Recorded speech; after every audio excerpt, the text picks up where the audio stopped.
எத்தனை பேர் சபைக்கு வந்து அந்த மாதிரி நீங்க சொல்லப்பட்ட வார்த்தைகள்லாம் கேட்டு கேட்டு கேட்டு உணர்ந்து புரிந்து அறிந்து உங்களுடைய இருதயத்தில் தக்க வைத்து மறுபடியும் அதான் ரீவைண்ட், அதுதான் ரிவ்யூ. நாமளும் சொல்லி பார்க்கணும், மற்றவர்களுக்கு சொல்லணும். இப்படி இருந்தால் தான் கிறிஸ்து நமக்குள்ளே இருப்பார். நீங்கள் என்னிலும் என் வார்த்தை உங்களிலும் எப்படி இருக்கணுமா? நிலைத்திருக்க வேண்டும்.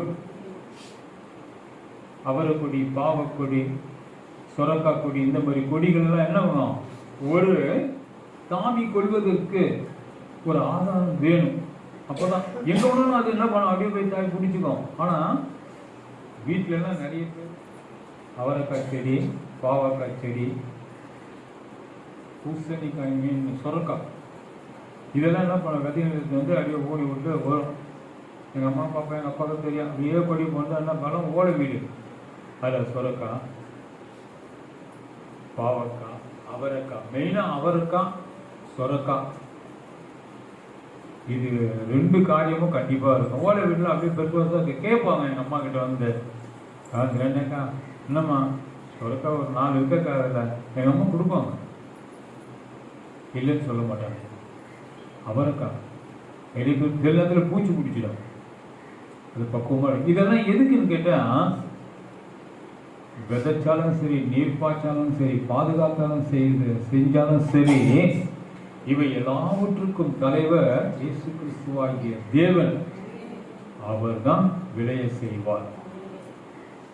அப்ப நம்ம சபைக்கு வந்துட்டோம், அமர்ந்துட்டோம், கை தட்டுறோம், பாடுறோம், தேவனை புகழுறோம், அவரை கனப்படுத்துறோம், துதிக்கிறோம்.